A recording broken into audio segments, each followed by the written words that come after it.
Draga braćo i sestre, ovo je velika subota, kako kaže jedna riječ koju smo sinoć čitali iz svetih knjiga. Od svih dana u godini najveći su ovi dani velike četrdesetnice, a u tim danima najveća je ova velika subota. Ova služba koju sad služimo, služila se uveče i ona je u stvari služba vaskrsenja.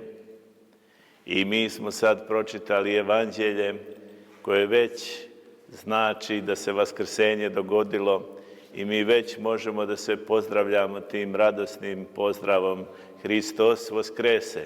Vaistinu Voskrese. Draga braćo i sestre, ovo evanđelje sadrži u sebi mnogo čudesnih riječi, ali ja mislim za čoveka i za ljude najmožda važnija riječ koju danas čujemo u ovom evanđelju je riječ upućena ženama mironosicama koja glasi: ne bojte se. Ne bojte se kad im to kaže, a one se uhvatiše za njegove noge i htjele su da ga dodirnu, da vide da li se to stvarno dogodilo. I onda im on govori da idu i da kažu učenicima da će se naći na Galilejskom jezeru. Braćo i sestre, ako je Hristos vaskrsao, onda i mi imamo nadu na vaskrsenje. Ako je Hristos vaskrsao i darovao nam život kao što mi vjerujemo, onda mi imamo nadu na život. Zašto?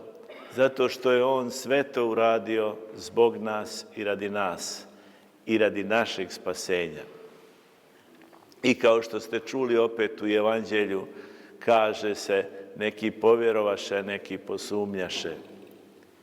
Kad sam bio 3. razred bogoslovije tamo u Beogradu, jedne večeri sam posumnjao u vaskrsenje Hristovo.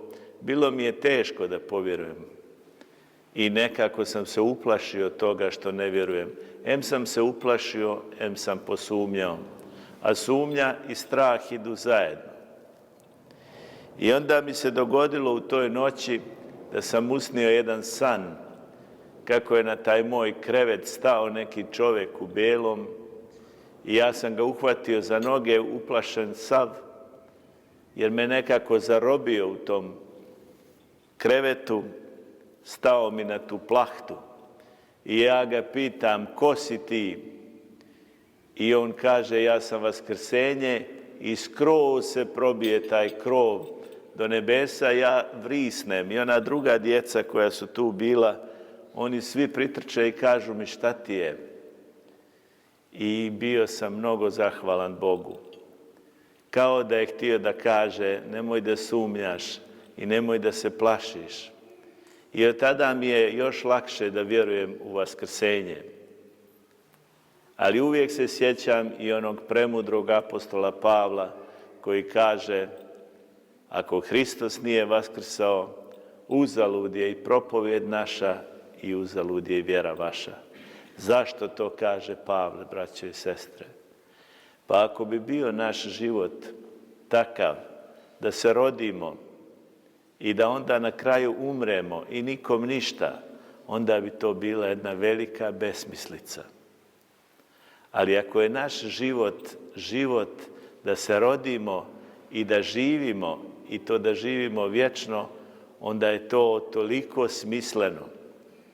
A ja ne mogu da povjerujem, pogotovo sad u ove dane kad gledam kako cvjetaju trešnje, kako cvjeta cvijeće, kako raste trava, kako sav život buja oko nas, da onaj koji je sve to osmislio da bi tako besmisleno pustio da živimo na zemlji i da samo onda umremo i da nas nema.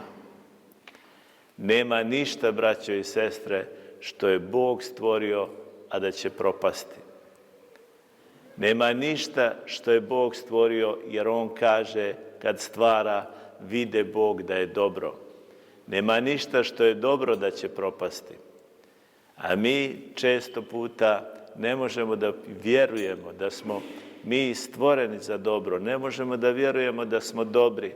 Ne možemo da vjerujemo da je u nama dobro. Ne možemo da vjerujemo da je u nama Bog. Ali jeste. Jer inače bez toga ne bi se mogli kretati, ne bi mogli disati, ne bi mogli živjeti.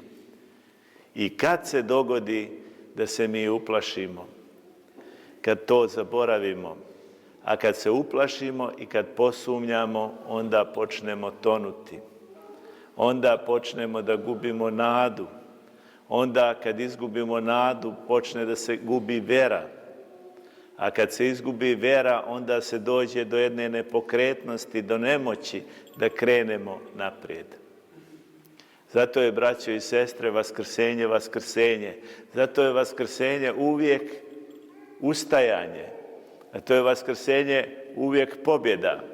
Zato je vaskrsenje uvijek pokret.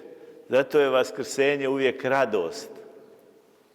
Ja danas najviše srećem ljude zabrinute, zbunjene i ljude koji, nažalost, nemaju radosti. A radost nije moguće imati u srcu bez vjere, bez nade, bez ljubavi, bez Hrista.